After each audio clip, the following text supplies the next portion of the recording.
Então, estamos gravando mais um estudo do NEP, hoje mais curtinho. Vamos começar a leitura da passagem sobre o ensino de João Batista.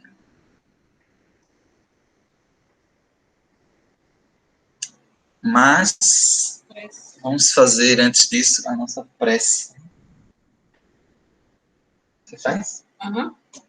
Então, a Larissa vai fazer a prece.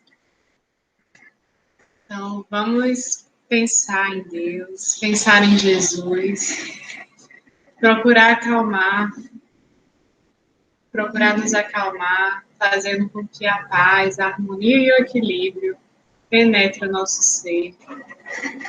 Agradecer a Deus pela oportunidade de mais um dia de vida, mais um dia de trabalho, mais um dia de aprendizado.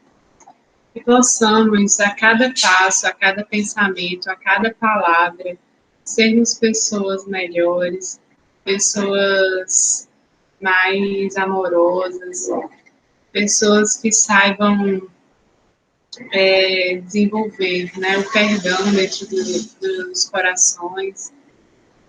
E que possamos, no estudo de hoje, aprender junto com Jesus, a partir das suas lições, mais uma lição do Evangelho para as nossas vidas. Que assim seja, Senhor. Que assim seja. Então, vamos agora. Eu peguei aqui uma apresentação do NEP da Paraíba, só para a gente ter o textinho em slide. Vamos lá, deixa eu abrir aqui. E a gente ir acompanhando. Mas também estou aqui com a Bíblia do Peregrino, a Bíblia de Jerusalém. Aí pode abrir aqui na passagem da Bíblia de Jerusalém. Mateus 3, 7 a 10. E primeiro Mateus.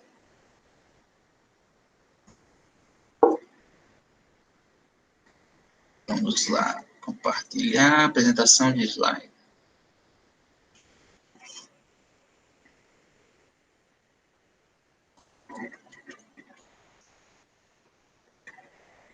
Opa, saiu. De novo. Mateus, capítulo 3, versículos 7 a 10. 7 a 10.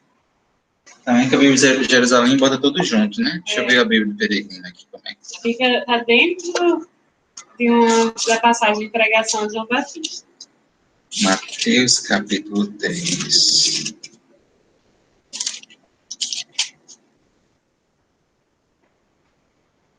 Aqui também. A Bíblia do Peregrino. Mas a tradução de Haroldo separou, e a gente também, para poder, em termos de didática mesmo, a gente ia aprender passo a passo, a gente separou também, né? O Ministério do Precursor e o ensino de João Batista. Interessante que quando eu estava vendo o arquivo dos slides que a gente estudou no NEP da Paraíba, na época, né? Eu vi que a gente juntou essas duas passagens em Mateus e em Lucas com a passagem que está em João. Só que eu tirei dos slides aqui. Porque essa passagem que está em João, o evangelista João, falando sobre João Batista, é uma passagem em que João Batista dá um testemunho sobre si mesmo. Né? E a gente vai vir a tratar sobre isso. Nós trataremos sobre isso mais à frente. Se não me engano, daqui a 2 estudos nós vamos chegar lá. Então,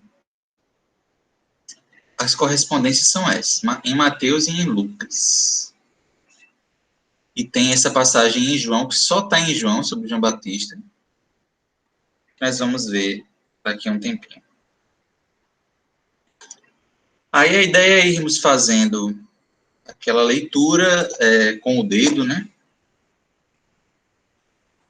Identificando o que é interessante para a gente pesquisar depois. Já tem nesse arquivo de slide, que depois vamos mandar no grupo, alguns elementos já separados, mas como foi um estudo feito há muito tempo, a gente ainda estava aprendendo, muita coisa a gente deixou passar. Então, vamos fazer isso de novo, mais uma vez. Oportunidade ótima. Então, vamos lá, sem mais delongas, a passagem. Mateus, capítulo 3, versículos 7 a 10. Vamos ler aqui a tradução de Haroldo. Estou lendo. E aí eu fico acompanhando pela de Jerusalém. Só para ter noção da diferença. Elis vai entrar.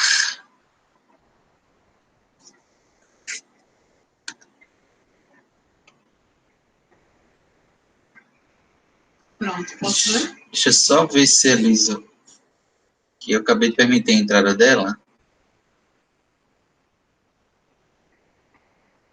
Olá, Elis. Tudo bem, amiga? Oi, boa noite, Ismael. Tudo bem? Boa noite. A gente já fez a prece e a gente vai começar agora a leitura da passagem. Aí o tema de hoje é o ensino de João Batista. É uma passagem que está no capítulo 3 de Mateus, versículos 7 a 10, e em Lucas, também capítulo 3, versículos 7 a 14. Vamos começar por Mateus, e Larissa vai começar e a gente compartilha a leitura. Bora lá. Mateus 3, 7 a 10. Vendo muitos dos fariseus e saduceus que vinham ao seu batismo, disse-lhes: raça de víboras, quem vos ensinou a fugir da ira vindoura? Produzi, portanto, fruto digno do arrependimento. E não supondes que deveis dizer entre vós: temos por pai a Abraão. Pois eu vos digo que mesmo destas pedras pode Deus erguer filhos para Abraão. O machado já está colocado junto à raiz das árvores, pois toda árvore que não produz bom fruto é cortada e lançada ao fogo. Bem, muitos elementos interessantes, né? Que a gente já pode ir separando. Uhum. Cadê aquele bloquinho? Aí. Tem fariseus e saduceus. A gente já viu um pouco sobre fariseus, né? Mas a gente não focou muito nessa diferença com os saduceus. Pelo menos aqui no NEP Cefa. Então, é bom a gente separar um momento, a gente dar uma olhadinha na introdução do Evangelho segundo o Espiritismo, onde Kardec faz essa distinção bem legal entre fariseus e saduceus. Na Bíblia de Jerusalém, eu estava lendo que ele tem a diferença também. É o comentário B e o C, aqui. Oi, Eli. Ótimo. Eu vi que você falou comigo ali no... Ótimo. A gente vê, então. Vamos só pontuando, né? Então, a gente vai ver fariseus e saduceus, sem também entrar em tanta profundidade nisso, né?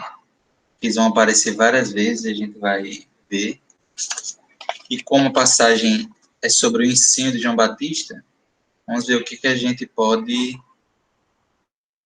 pegar de útil nessas informações, né? Que seja mais útil. Muito embora a gente tenha um bom tempo para trabalhar, além de hoje, nós vamos ter mais 3 sextas-feiras reservadas ao tema de hoje. Então, está muito tranquilo. A questão do batismo, né? Voltando à tona, só para a gente resgatar. Abraão. Ele fala Abraão 2 vezes. Abraão, mas lá embaixo, né? Mas vamos seguindo a sequência do texto. Ah, tá. Batismo, raça de víboras.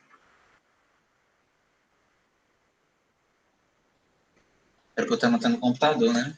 É mais fácil. É melhor. Anotei. Um bloco de notas. Isso. Fariseus.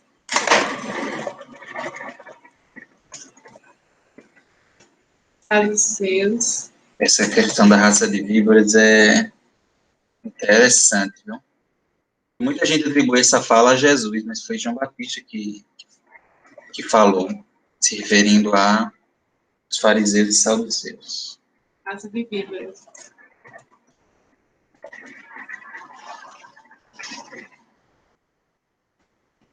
Vamos lá. Continuando. Raça de víboras, depois vem o quê? Quem vos ensinou a fugir da ira vindoura? Eu lembro que a gente viu no material um pouco sobre essa questão, esse simbolismo de ira vindoura. O que seria isso? Então, é interessante pesquisar sobre isso. Sobre essa ira vindoura. O que seria? O que é que João Batista está falando quando menciona isso?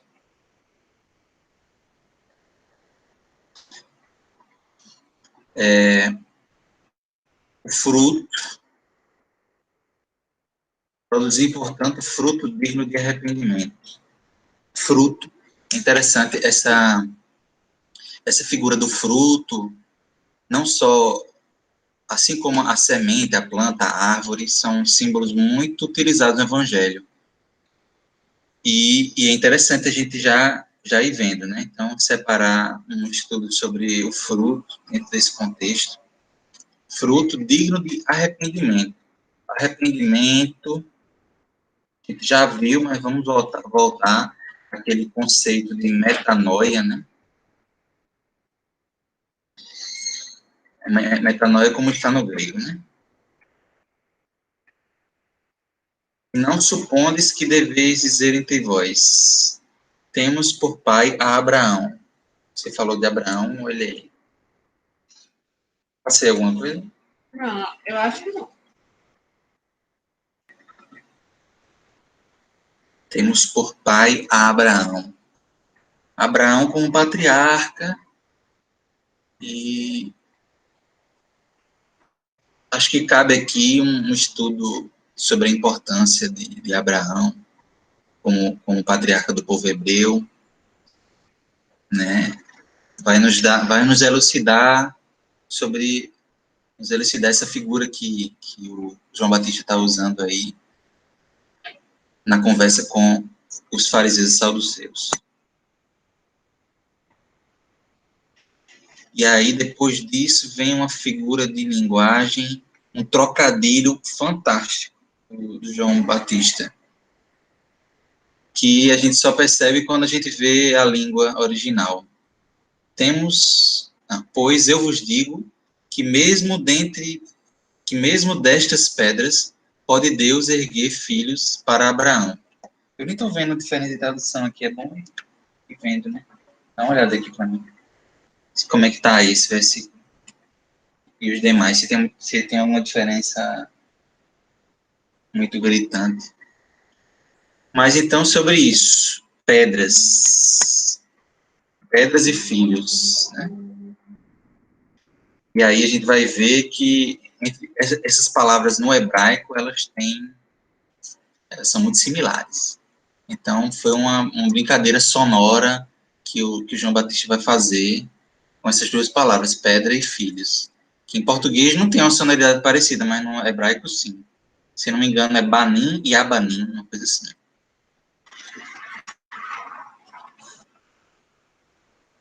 Pois eu vos digo que mesmo destas pedras pode Deus erguer filhos para Abraão. O machado. Tá tudo igualzinho aí, né? Muito parecido. É por isso que eu acho que a gente nem colocou, né, nos slides nessa época aí a tradução. O machado já está colocado junto à raiz das árvores. Aqui tem duas coisas interessantes. Raiz e árvores. Árvore, né? Símbolos muito utilizados, muito interessante. E fogo. Uhum. O machado já está colocado junto à raiz das árvores, pois toda árvore que não produz bom fruto é cortada e lançada ao fogo.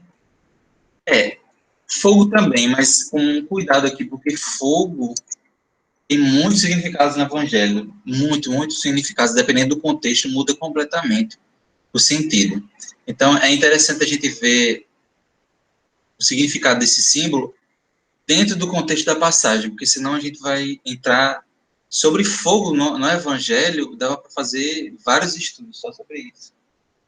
Então, fogo, mas dentro do contexto, com essa ressalva, para a gente manter o foco, né? Então, basicamente, em Mateus é isso. Fariseus, saduceus, batismo, raça de víboras, ira vindoura, fruto, arrependimento, Abraão, pedras, filhos, machado, raiz, árvores e fogo. Agora vamos para Lucas. É para mim. Vamos lá. Alexandre, você pode ler Lucas?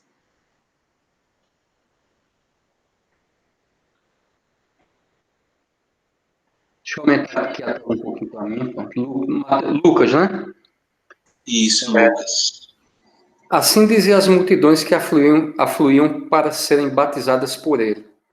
Raça de víboras, quem vos ensinou a fugir da ira vindoura?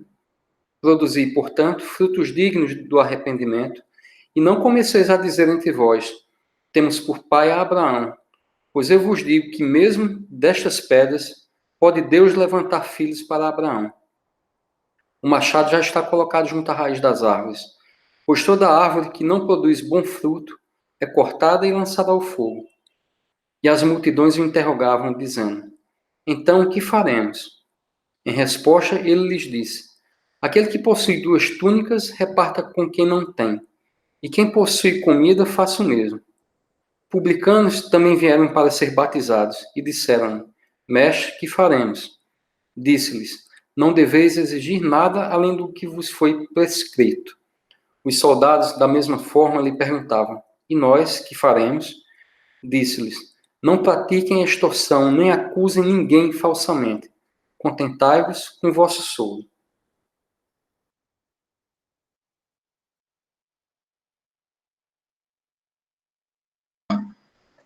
Olha aí, então Lucas, é interessante que ele começa a passagem, né, narrando basicamente o que já tem em Mateus, depois ele acrescenta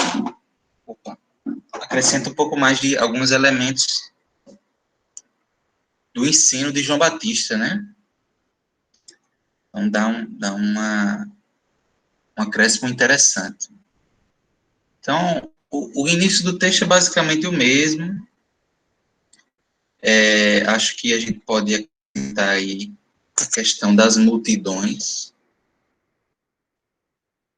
Isso a gente vê que é relevante, né?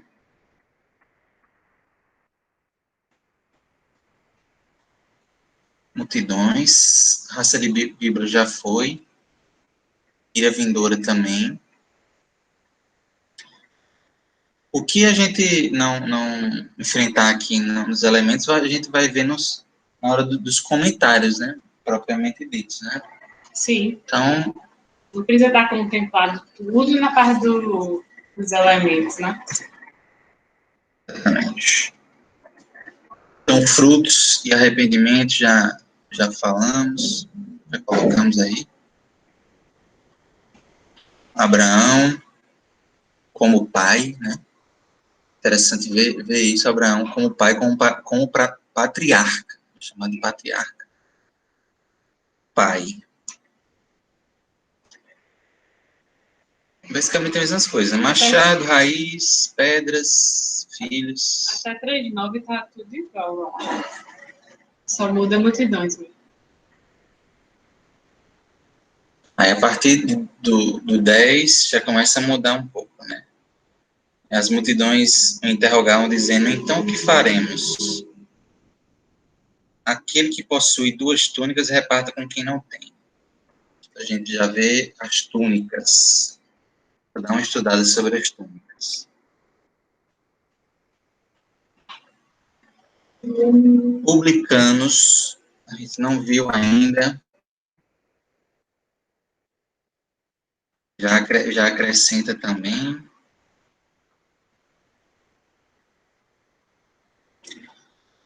Publicanos também vieram para ser batizados. A questão já foi colocada bem, né? E disseram-lhe, mestre, o que faremos? Talvez seja interessante ver se tem algum outro conteúdo em relação a esse relacionamento do João Batista com os discípulos, né? Essa posição de mestre. Vamos colocar mestre aí também. Mas tudo dentro do contexto também, né? Disse-lhes, não deveis exigir nada além do que foi prescrito. Isso aqui acho que entra nos comentários. Soldados aí. Tá? Fazer um panorama geral sobre a situação dos soldados nessa época. Que soldados são esses aí? Eram soldados romanos? Eram soldados hebreus? Que o povo judeu também tinha. E nós o que faremos? Disse-lhes, não pratiqueis extorsão. Aí está a extorsão também, em Jerusalém? Versículo 14 de Lucas. Capítulo 3, né? Capítulo 3, versículo 14. Aqui está dizendo assim, disse-lhes, a ninguém molesteis com extorsões. Extorsão. Não denuncies falsamente e contentai-vos com o vosso sul. Muito bom. Suposições aí interessantes para pessoas como publicanos e soldados que faziam essa exigência dos tributos, né? E eram, vamos dizer assim, tentados a cair na extorsão, pegar uma parte para si. Então, tem essa advertência aí. Extorsão, talvez tenha algumas coisas aqui que a gente vai ver, depois nem termine que a gente nem utilize, mas vamos colocando aqui. Contentai-vos com o vosso soldo. Soldo também, né? O soldo do soldado. O salário dele, né? Aí também tá soldo, né? Tá. Ok. Então, basicamente é isso que a gente traiu. Vamos ver aqui. Na época a gente viu esse vídeo que quem fez esse estudo foi João, se eu não me engano. Aqui tá os elementos que a gente buscou na época. Como vocês estão percebendo, tem também a passagem em João Evangelista. Mas nós não vamos utilizar essa passagem, porque vai ser objeto de estudo específico. Então, vamos nos atentar a Mateus e Lucas. A gente, basicamente, todos esses elementos aí, a gente conseguiu colher. E acrescentou alguns, né?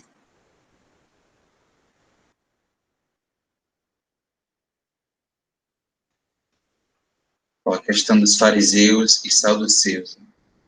Já tem no arquivo, no nosso documento, a fala de Kardec lá na introdução. É uma boa forma de começar. Como a gente tem um tempinho aí, né? Até 8 horas. Então, vamos fazer a leitura. Eli, você pode fazer a leitura? Posso sim, vocês estão me ouvindo bem? Sim, muito bem. Certo. Fariseus. Tomavam parte ativa nas controvérsias religiosas, servis cumpridores das práticas exteriores do culto e das cerimônias, cheios de zelo ardente de proselitismo. Inimigos dos inovadores, afetavam grande severidade de princípios. Tinham a religião mais como meio de chegarem a seus fins, do que como objeto de fé sincera. Da virtude nada possuíam, além das exterioridades e da ostentação. Entretanto, por umas e outras exerciam grande influência sobre o povo, a cujos olhos passavam por santas criaturas. Daí os serem muito poderosos em Jerusalém. Saduceus. Tinham a satisfação dos sentidos físicos por objeto essencial da vida. Quanto às escrituras, atinham-se ao texto da lei antiga. Não admitiam a tradição nem interpretações quaisquer. Colocavam as boas obras e a observação pura e simples da lei acima das práticas exteriores do culto. Eram como se vê os materialistas, os deístas e os sensualistas da época.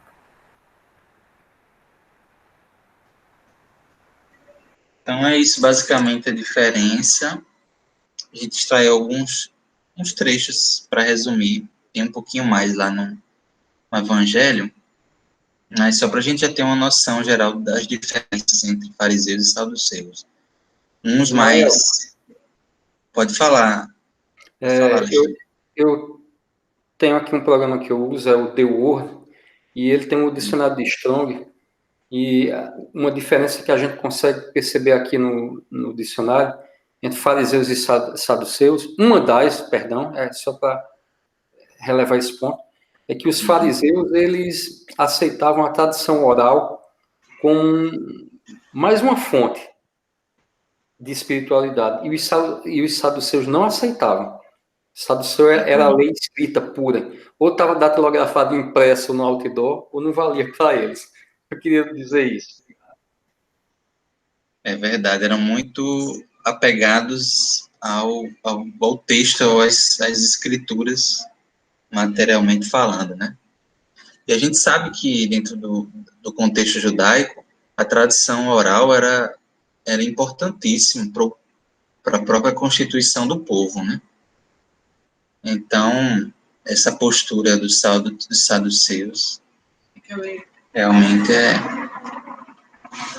O que a Bíblia de Jerusalém aí nos traz? Sobre os fariseus, diz que é uma seita judaica, constituída por observantes zelosos da lei, muito apegados à tradição oral dos seus doutores, como a gente está percebendo, né? O que levava a uma casuística cheia de excessos e afetação. A liberdade de Jesus, no que dizia respeito à lei e a sua convivência com os pecadores, não podiam deixar-lhe despertar entre eles, né, os fariseus, a oposição de que os evangelhos, sobretudo Mateus, conservaram muitos vestígios. A polêmica lançada por Mateus contra os sucessores dos fariseus influenciou muito negativamente o julgamento contra eles. Jesus teve, contudo, relações amistosas com certos fariseus. E os discípulos encontraram neles aliados contra os saduceus. Não se pode negar o seu zelo e mesmo a sua integridade. Aí ele está citando, em parênteses, várias passagens, né? O próprio Paulo se gloriava do seu passado como fariseu. Paulo foi fariseu. Aí diz assim, sobre os saduceus: estes, em contraposição aos fariseus, rejeitavam toda a tradição, exceto a lei escrita, né, como Alexandre disse. Menos piedosos do que aqueles e mais preocupados com a política, recrutavam-se principalmente dentre as grandes famílias sacerdotais. O partido dos sumos sacerdotes era composto, sobretudo, de saduceus. Também eles entraram em choque com Jesus e com seus discípulos. Então, envolvidos com a política, né? Realmente apegados muito à lei escrita, e está dizendo que eles eram menos piedosos do que os fariseus. Em geral, né? Porque realmente não dá para generalizar, como o próprio texto fala, que o próprio Jesus desenvolveu amizade com alguns fariseus, eles se aproximaram. Então, tinham fariseus, Paulo foi fariseu, tinham fariseus com um pensamento muito amoroso. A gente vê, por exemplo... Nicodemos era fariseu? Nicodemos... Boa pergunta. Tu lembra, Liz? Eu acho que ele era fariseu. Acho difícil que ele tenha sido saduceu. Não lembro, não. Deixa eu procurar. Boa pergunta. Continue. Não, o que eu ia comentar é que essa questão da tradição oral tem um porém também, né? Assim, a Bíblia de Jerusalém fala que muitos fariseus se apropriavam da tradição oral e terminavam fazendo interpretações muito próprias e pessoais, né? Tanto é que a gente vai ver que tem muitas correntes que são, olha aí, ele falou aqui, o Alexandre, que ele era fariseu. Eu não imaginaria como um saduceu, não. Um saduceu certamente não faria os questionamentos que ele fez a Jesus, né? Não seria tão mente aberta, aparentemente. Eles eram, pelo que a gente vê aqui, uma corrente mais radical nesse sentido do apego às escrituras, né? Eu estava me lembrando aqui que eu acho que Gamaliel também era fariseu, né? E eu vi uma vez um vídeo de um senhor falando que, assim, na visão dele, que Jesus tinha algumas coisas parecidas com os fariseus, né? Mas pensando nisso, eu li e fiquei pensando, será que todos os fariseus eram assim, né? Eu acho que deviam ter as exceções também, né? Claro que a gente Isso. sabe que tinham aqueles que eram muito poderosos e realmente usavam isso para fazer o mal, como o Saulo, né? Mas ele era discípulo de Gamaliel e provavelmente Gamaliel era também fariseu. Pois é, a gente vai ver como tinha, vamos dizer assim, uma liberdade de interpretação maior e uma valorização da tradição oral. A gente vê que havia uma riqueza de interpretações maior entre os fariseus. Existiam correntes muito diferentes entre si. A gente cita muito o pensamento de Hillel e de Shammai, que eram correntes bem opostas em relação ao pensamento e o tratamento em relação à própria Torá, né? O Shammai era uma corrente muito mais radical, chegando a ser, inclusive, xenófoba, e a corrente de Hillel era mais, vamos dizer assim, amena, amorosa. Há, até hoje, muitos judeus falam de contos sobre a vida de Hillel e ensinamentos de Hillel, que são muito interessantes, os ensinamentos dele, o pensamento dele, assim, se aproximava, inclusive, bastante com o Evangelho de Jesus. E foi alguém que o precedeu, né? Então, é interessante dar uma olhada nisso. Até tem lembrei aqui que tem um canal no YouTube, que inclusive foi a irmã Aila que me indicou, do Rabino Moré Ventura. É um rabino brasileiro que fala muito de Hillel, e ele tem um canal no YouTube, é muito interessante. Vale a pena dar uma olhada aí, se quiserem anotar. Eu acho que Eli certamente já conhece, mas Rabino Moré Ventura. Que nada, eu vou já procurar aqui, vou botar o link aqui para a gente ver depois. Olha, gente, outra coisa que me chamou a atenção aqui, depois que vocês fizeram a citação aí, Ismael falou que o Paulo tinha orgulho, né? Se orgulhava da condição, da origem dele farisaica, como fariseu. E aí estou lendo aqui no dicionário aqui que o fariseu, ele tinha profunda aversão, uma aversão comum à dominação romana, que todo o povo tinha, mas também a Herodes, né, que era uma coisa bem particular, voltada contra a turma do Herodes, né? E por conta disso, tanto em desfavor de Herodes quanto da dominação romana, eles eram profundamente voltados à teocracia. Então, acho que é por isso que o Paulo fazia questão de relevar isso aí, né? Para eles, somente o poder divino, sei lá, temporal, era todo vindo diretamente de Deus. Eu acho que é isso, né, gente? Dá para entender assim? Sim, perfeito, amigo. A gente percebe isso entre os judeus até hoje. Eles não têm uma figura central religiosa que concentra poderes, como, por exemplo, o catolicismo tem a figura do Papa, né, e outras correntes também têm essas figuras. Até hoje isso permanece. Os judeus, eles têm essa admiração e adoração a Deus, a Yahvé, de uma maneira bem, bem especial. É por isso que, inclusive, eles foram os responsáveis por nos trazer o monoteísmo, né? Porque a gente tem essa tendência de criar ídolos materiais, né? E a gente vê essa disciplina nesse sentido, né? Que chegava a esse ponto mais radical na postura dos fariseus, né? E de oposição, inclusive, a Herodes, como você bem falou, que representava, não deixava de representar a dominação romana, apesar de ser um governante, como a gente viu, entre aspas, judeu, que ele não era judeu, era de um outro povo, né? E do meio, se não me engano. Mas ele representava a dominação romana sobre o povo hebreu. Então, os fariseus eram irritadíssimos com essa dominação de Herodes. E criticavam bastante. Mais alguma coisa sobre fariseus e saduceus? Eu sempre falo saduceus, mas é saduceus. Acho que é isso, né? Uhum. Óbvio que tem muita coisa. Deixa eu ver se a Bíblia do Peregrino, o que ela fala aqui.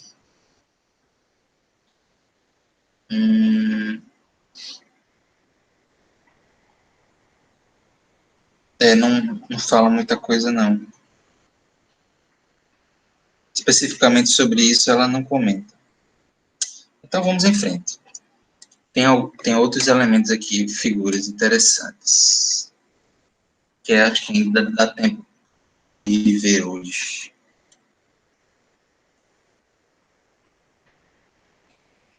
Vou passar o slide aqui.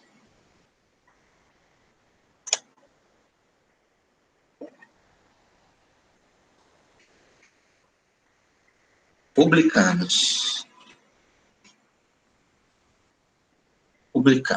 Então, acho que é minha vez agora, né?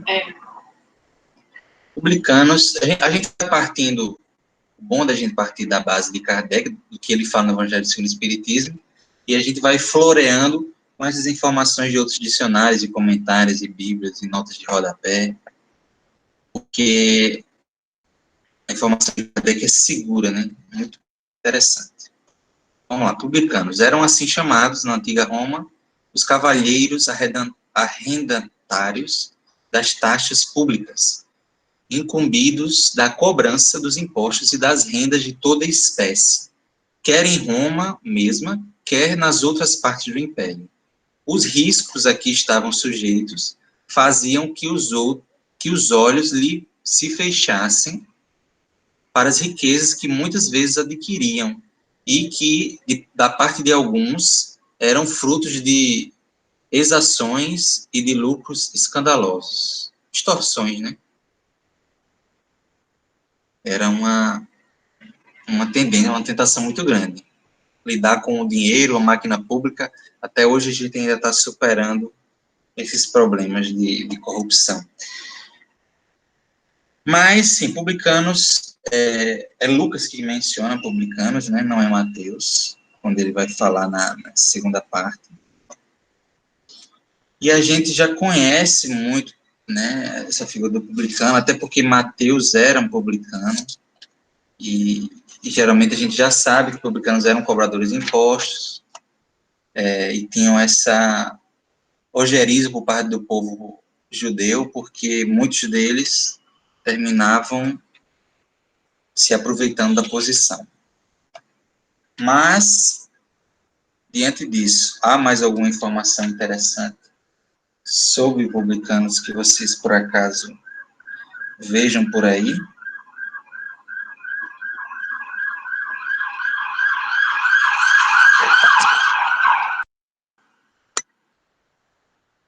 Na Bíblia de Jerusalém tem algum comentário? Sobre publicano, não. Deixa eu ver aqui. Posso ser que tenha em Lucas, né? Na verdade, é em Lucas, né? É só Lucas que menciona. versículo, capítulo 3 do...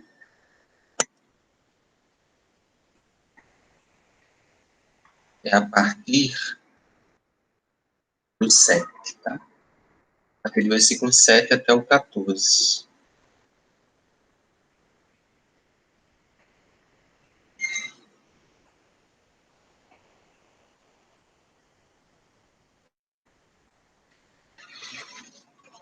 Aqui não tem, na Bíblia do Peregrino não tem, ele vai falar sobre soldados, mas sobre publicanos especificamente. Aliás, tem aqui, só uma frasezinha. O regime de arrendamento da cobrança de impostos prestava-se a contínuos abusos, que a gente já viu Kardec comentar, né? A questão dos abusos nessa cobrança de impostos.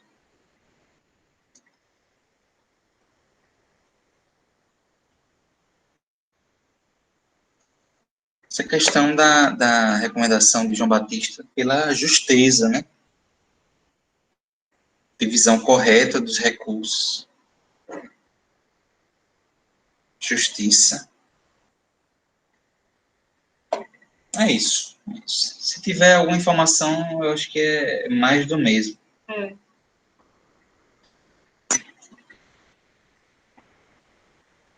Soldados. Nesse caso aí, o slide tem comentário em Atos, o comentário Atos, que é do Kinner, né? O mais provável é que sejam auxiliares de tropas, não judeus. Olha aí aquela dúvida que eu estava falando, se eram soldados romanos ou soldados judeus, porque tinha uma tropa de soldados judeus também. Mas nessa passagem, o mais provável que esteja mencionando é que sejam auxiliares de tropas não judeus recrutados na Síria por Roma. Eles eram conhecidos pela extorsão de dinheiro do povo local, por intimidação ou por acusá-los falsamente. Então, interessante perceber aí que o Império Romano gigante tinha soldados também recrutados em outras partes desse império, né, em outras nações. E existia essa figura aí desses soldados que são mencionados nessa passagem, que tinham essa conduta, e João Batista estava ali os advertendo, né? Sobre essa questão de extorsão, eu estou lendo o livro Ave Cristo, né? Que se passa em torno de 250, mais ou menos, depois de Cristo, 230. E há relatos, né, de cristãos que foram extorcidos, né, por soldados, por romanos, extorcidos, né, por soldados, ou por romanos, né, em geral. Ele tinha muitos cristãos que eram ricos, né, e acabaram perdendo tudo por conta da fé que eles tinham, né, adotado. O que a gente percebe até agora? Que no ministério de João Batista,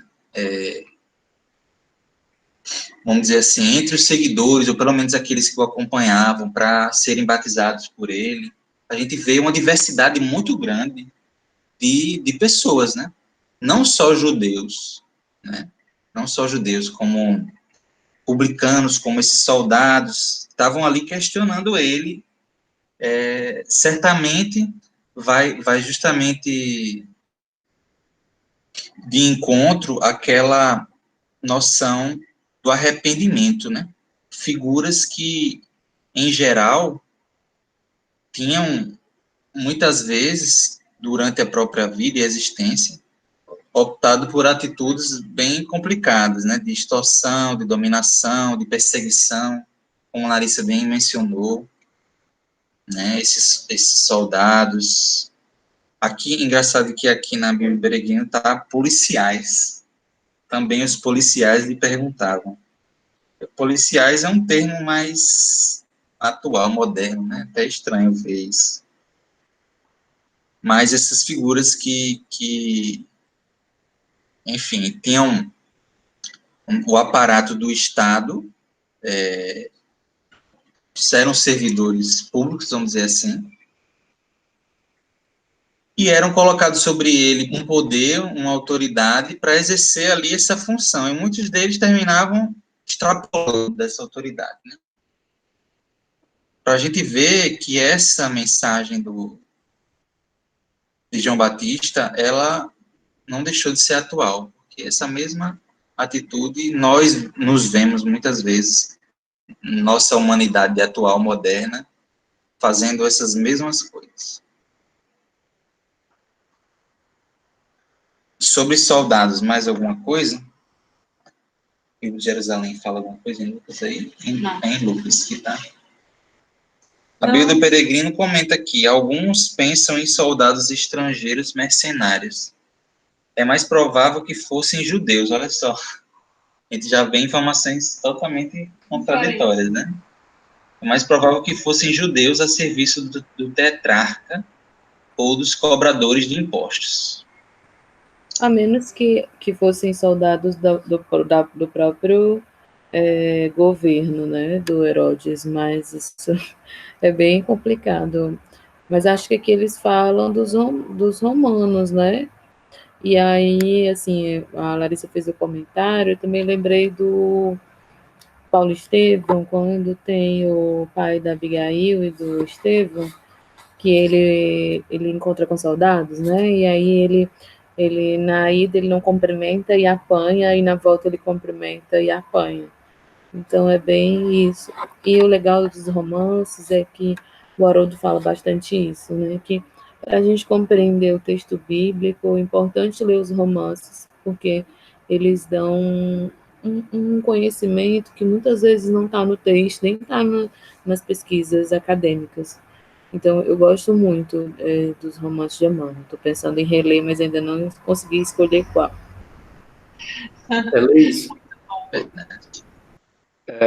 Elisa, eu tenho resistência à leitura de romance, né?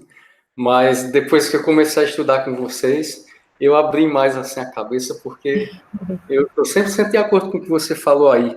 Ele dá um colorido assim especial à passagem bíblica. Você sente mais emoção depois de ler um romance e vai ler a passagem, parece que abre a emoção. Eu concordo com isso, sim. Quanto aos soldados, eu acredito que eles possam ser de qualquer nacionalidade ou local do planeta Terra, só não romanos. E sem excluir, porque toda generalidade peca por excesso. Não é isso, gente? Mas o povo romano tinha ojeriza aquela nação, aquela região. Então fica difícil de imaginar um romano ali se convertendo. Difícil, mas não impossível, porque certamente isso ocorreu, deve ter registro disso. Mas eu acho que podia ser de qualquer lugar, menos de Roma. Era isso, gente. Eu vou fazer um comentário que não é histórico, mas eu estava vendo na Netflix aquela série Império, e falando um pouco sobre os grandes imperadores de Roma, e que alguns começaram como soldados, né? Pelo menos um dos primeiros. E aí você tem uma noção no seriado assim das legiões e que realmente viam pessoas de todos os lugares, né? Mas assim, pode ser que esteja muito enganada, mas eu acredito que nesse período o Império Romano já tinha uma amplidão tão grande em tantos impérios que ter soldados em algum lugar, né, não era uma coisa fora do comum, como também ter outras pessoas, como você falou, nessa legião aí. Agora, só sobre os romances, assim, eu prometo que eu vou ser breve. Houve uma época que no NEP da Paraíba, os meninos resolveram criar um grupo de estudo de romances, né? E aí, com o tempo, as pessoas foram tendo outras atribuições, e aí ficaram poucas pessoas. A gente ainda mantém esse grupo. E se juntou a nós a Candice, ela tem pesquisas muito bacanas sobre os romances históricos, e ela faz análises bem interessantes com o Evangelho. Mas os romances de Emmanuel, eu aconselho a ler, assim, vale muito a pena. Vale muito a pena. É verdade, com certeza. Eu acho que esses romances, eles pintam realmente um cenário para a gente que é impossível a gente construir só nessa pesquisa mais acadêmica, assim. os detalhes, vamos dizer assim, porque além de ser uma obra histórica, ela, acima de tudo, uma obra literária, né? Então, é de uma escrita agradável, é uma história envolvente, é uma proposta diferente, né? Que alia tanto a informação histórica, que a gente vai ver, e até eu entendo sua resistência, Alexandre, aos romances, porque eu também tinha, mas quando eu percebi a preciosidade, assim, que os detalhes ali no meio da história vão nos dando, e como é preciso as informações de Emmanuel, tanto que existem pesquisas que vão comparar descobertas históricas bem modernas, atuais, a gente está falando o quê? De obras, de romances de Emmanuel da década de 40, de 30, de 40, de 50, e que já eram relatadas essas informações nos romances, mesmo sem evidências históricas que só foram descobertas recentemente. Então, é muito, muito interessante também ver isso. Elas ganham ainda uma camada mais especial, né, diante disso. Mas, acima de tudo, são obras muito agradáveis de se ler, histórias envolventes e que trazem essas informações para nós. Só terminando de comentar a questão dos soldados, a gente fica nessa dúvida, né? De onde eles são? Não é falado no texto. Em termos de evangelho, a gente sabe, a gente fica sempre com várias correntes de pensamento. É difícil a gente bater o martelo em alguma questão dos fatos dessa época. Mas o fato é que, assim, existiam pessoas, como Elis bem falou, existiam pessoas boas em todos os meios.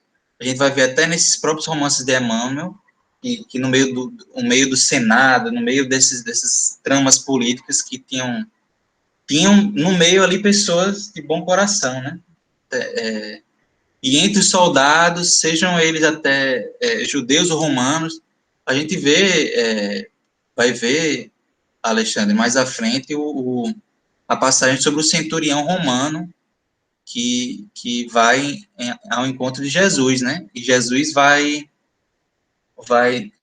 admirar e demonstrar e elevar a figura dele como uma pessoa de muita fé, apesar de ser romano, de ser soldado romano, de ser um líder da centúria romana. Então, é interessante ver que apesar dessas características que a gente leu aí, fariseus, saduceus, publicanos, os soldados, em geral, tinham esse débito, vamos dizer assim, comum, essa atitude em geral comum, padrão, mas tinham exceções, como bem Elis falou, comentou. E essas exceções, é interessante que nessas exceções é que Jesus vai colocar o dedo, vai trazer os exemplos para os discípulos, para que a gente não tenha essa noção generalista, né, essa noção, esse preconceito, né, que a gente termina nutrindo. Bem, meus amigos. Para terminar com o profeta, o último aí. Tem profeta aqui, o profeta. Onde é que é falado de profeta na passagem? Deixa eu ver aqui. De Abraão?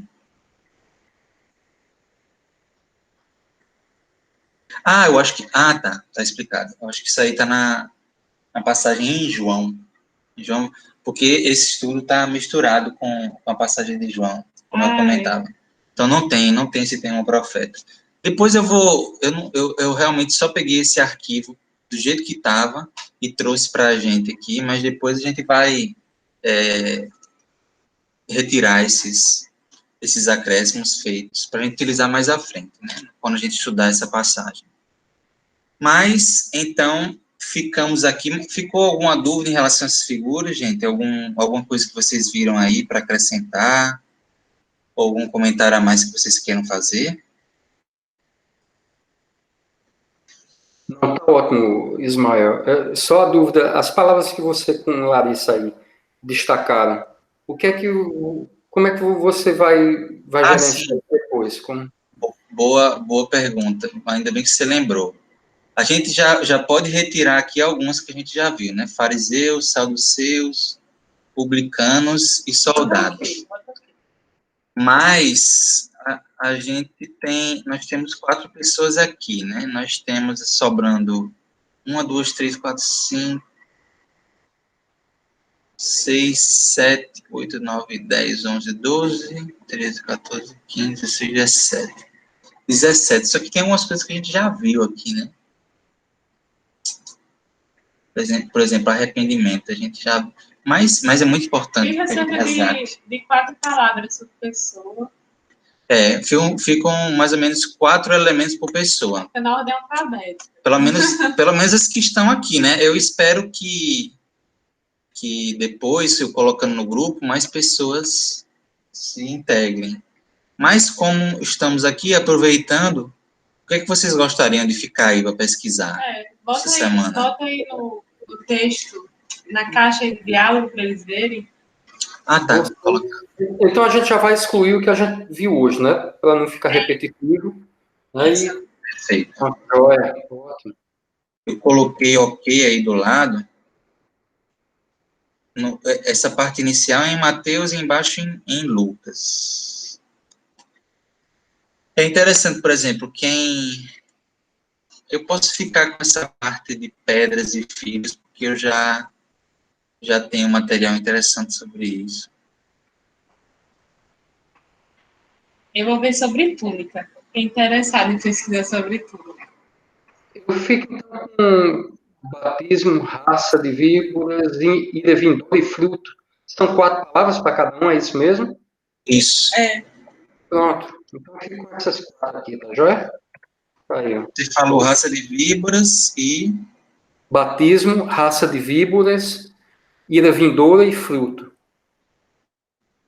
Perfeito. Já anotando aqui.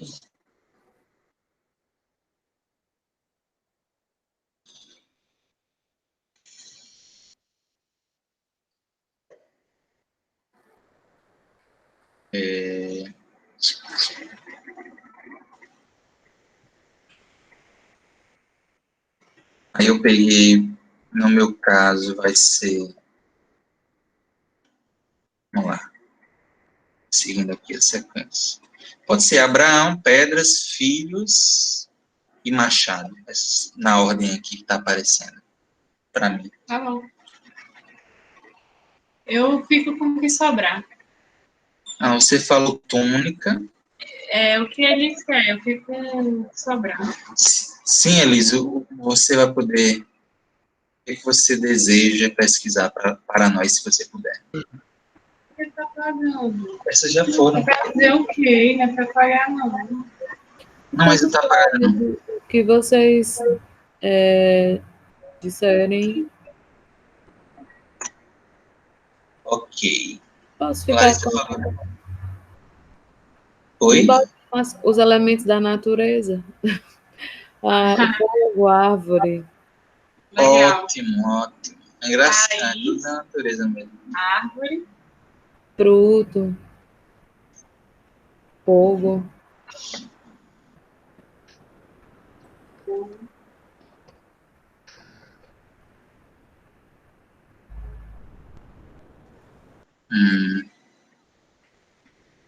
E pedra ali já tem. Já eu... Certo, eu posso ficar com a... Distorção do fica. Certo. Se bem que não, na verdade, distorção a gente já viu, né? Então, a questão do soldo, Larissa. Certo. Túnica, soldo. Tem coisa interessante sobre o soldo. Mestre.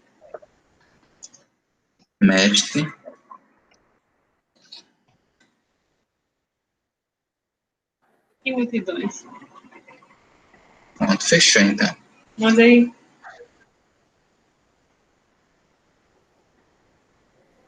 Deixa eu copiar primeiro para cá. Só um minutinho. Enquanto você ajeita, queria só fazer uma última consideração sobre esse assunto que eu não gosto, que são os romances. Alexandre, os romances, eles me ajudam quando, por exemplo, dizem que o Paulo Estevam é um roteiro, mas eles me ajudam a tomar direções, porque os personagens, eles conseguem viver o cristianismo. E o Emmanuel vai dizer através do Chico que o grande objetivo desse trabalho é fazer com que a gente perceba na modernidade o quanto eles sofreram e o quanto nosso esforço é pequeno em relação ao trabalho, em relação a ser cristão. Então, acho que eles têm uma função evangélica mesmo. Então, ler um romance é fazer um convite a si mesmo de viver uma nova etapa na sua vida. Eu vejo assim. Maravilhoso. Ele, ao ler, a gente melhora a nossa sintonia, né? Vendo aqueles exemplos de renúncia, de amor. E foi Elis narrando a história, né, dos soldados e com o pai, né, de Estevão. E eu vendo na minha cabeça toda a cena, sabe? Porque é algo tão chocante, é algo tão emocionante que fica na nossa cabeça, né? Como uma verdadeira cena. Aí é algo que não dá para esquecer. Marca mesmo.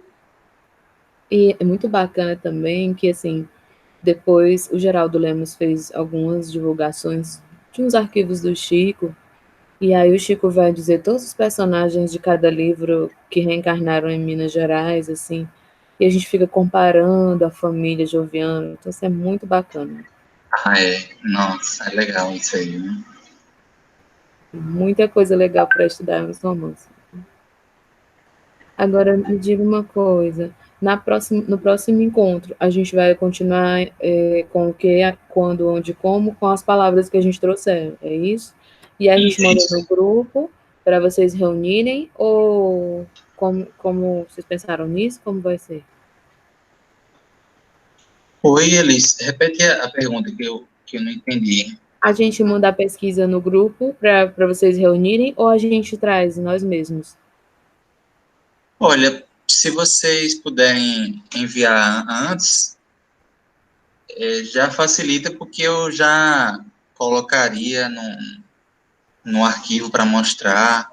Mas também, se vocês mesmos quiserem mostrar a pesquisa na hora, também não tem problema. Não, tá certo, tranquilo. Fiquem à vontade quanto a isso. Caso vocês tenham algum material, já podem colocar no grupo ou mandar direto para mim, que é só. Aí a gente dá uma movimentada também. Coloquei aí a divisão, mais ou menos como tá, depois eu vou dar uma ajustada e eu coloco no grupo lá, no nosso WhatsApp. Beleza. Bem, gente, muito obrigado. Vamos fazer nossa prece. Obrigado por mais um estudo, por estarem conosco. Hoje foi mais curtinho, mas próxima semana estamos de volta. O importante é continuarmos sempre, que é um estudo essencial para todos nós. E agora fazer a prece final. Semana que vem eu pedia, semana passada eu pedi aqui, para não ficar repetindo. Né? Não lembro, não. Eu vou fazer, que eu acho que faz tempo que eu não faço. Eu vou fazer a prece final. Então vamos nesse momento silenciar nossa mente, fechar os nossos olhos se quisermos, nos concentrar e dizer ao nosso Mestre: muito obrigado, Senhor, Mestre Jesus, por essa oportunidade de estarmos aqui hoje, mais uma vez em um estudo do Teu Evangelho, da Tua Boa Nova, podendo utilizar desses recursos da tecnologia para encontrar corações espalhados pelo nosso mundo, pela nossa terra, e nos confraternizar e refletir, conversar. Muito obrigado, Senhor, pelas bênçãos, pela bênção dessa oportunidade que temos, que somos abençoados.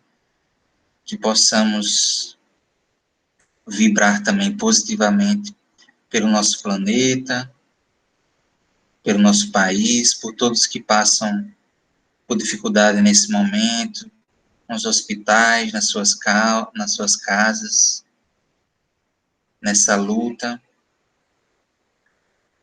nesse momento de reflexão, que possamos manter nossos corações tranquilos, exercitar a paciência, a tranquilidade, sermos orientados por Ti,